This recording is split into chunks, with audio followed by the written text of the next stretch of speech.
Assalamualaikum warahmatullahi wabarakatuh. Perkenalkan, nama saya Afifah Nur Ismayanti, NIM 202112033. Di sini saya akan mempresentasikan tentang manajemen strategi. Apa itu manajemen strategi? Manajemen strategi adalah apa yang dilakukan para manajer untuk mengembangkan strategi organisasi. Strategi adalah rencana tentang bagaimana organisasi akan melakukan apapun yang harus dilakukan dalam bisnis. Bagaimana organisasi tersebut akan menang bersaing, dan bagaimana organisasi akan menarik serta memuaskan para pelanggannya untuk mencapai tujuan. Model bisnis adalah bagaimana perusahaan menghasilkan uang. Manajemen strategi dianggap penting karena 3 alasan. Alasan yang pertama, hal itu membedakan seberapa baik kinerja organisasi. Yang kedua, hal itu penting untuk membantu manajer menghadapi situasi yang terus berubah. Yang ketiga, manajemen strategi membantu mengkoordinasi dan memfokuskan upaya karyawan pada apa yang penting. Intinya, manajemen strategi adalah serangkaian keputusan dan tindakan mendasar manajemen tertinggi yang diaplikasikan oleh semua anggota suatu organisasi demi terwujudnya tujuan organisasi tersebut. Selanjutnya adalah proses manajemen strategi.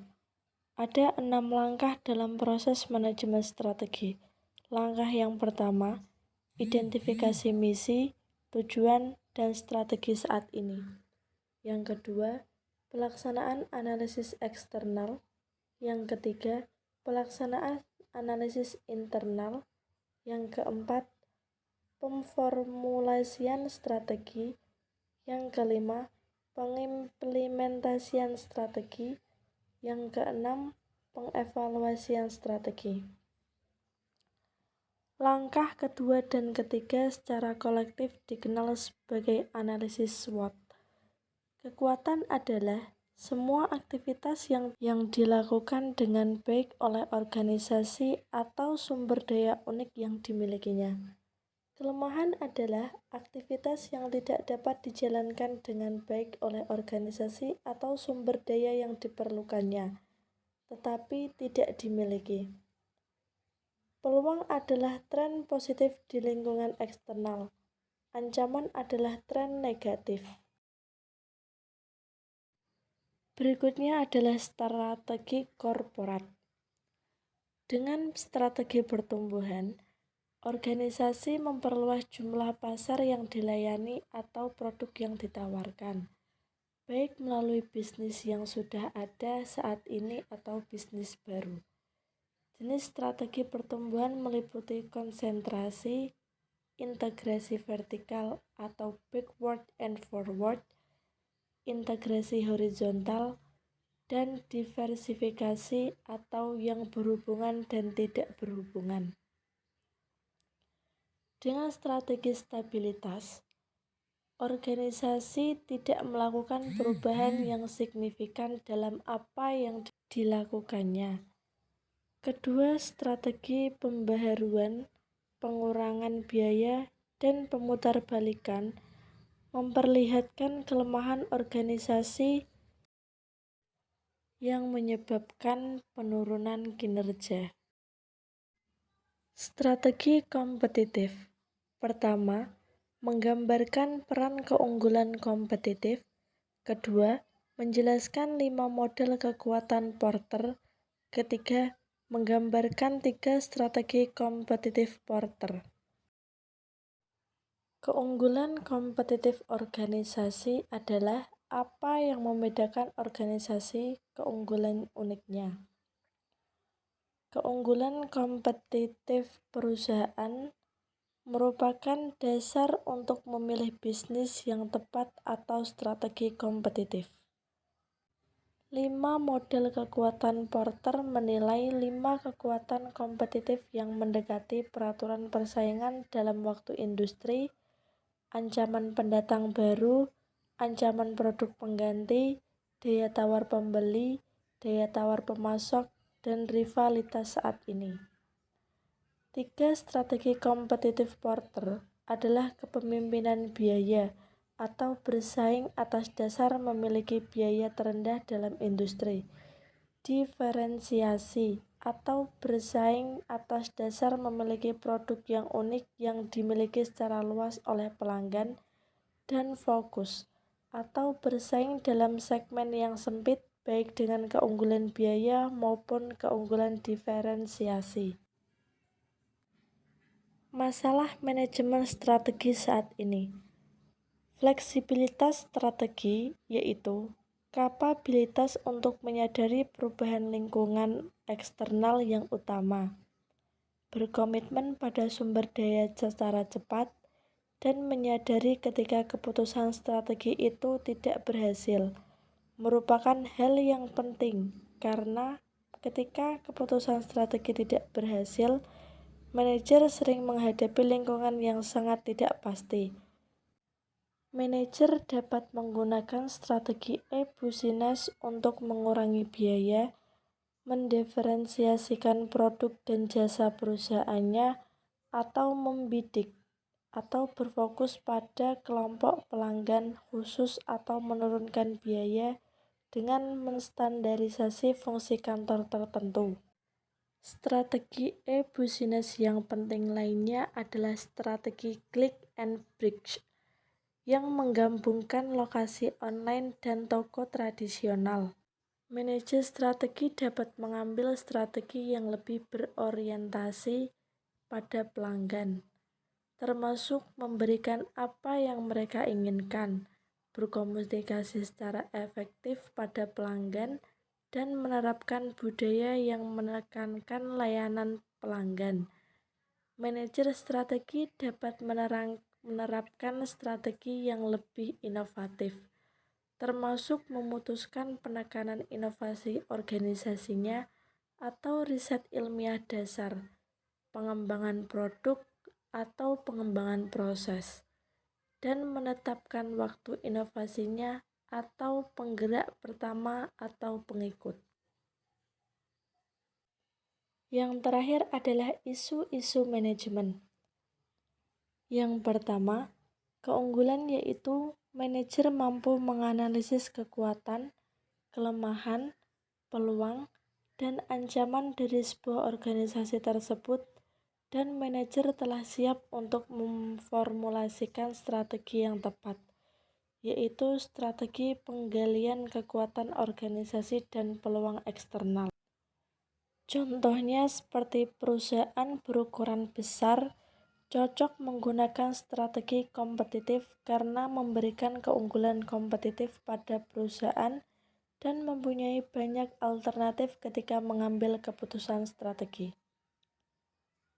Contoh yang kedua adalah perusahaan berukuran kecil cocok menggunakan strategi korporasi dengan keunggulan dapat menspesifikasikan bisnis apa yang digeluti dan apa yang dilakukan perusahaan.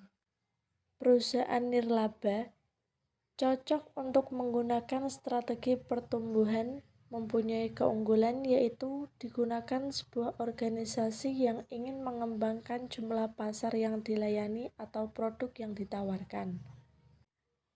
Perusahaan global cocok menggunakan strategi inovasi karena mempunyai keunggulan yaitu mencerminkan filosofi inovasi organisasi dan pengendalian terhadap sumber daya yang langka dan membuat pesaing tidak dapat mengaksesnya.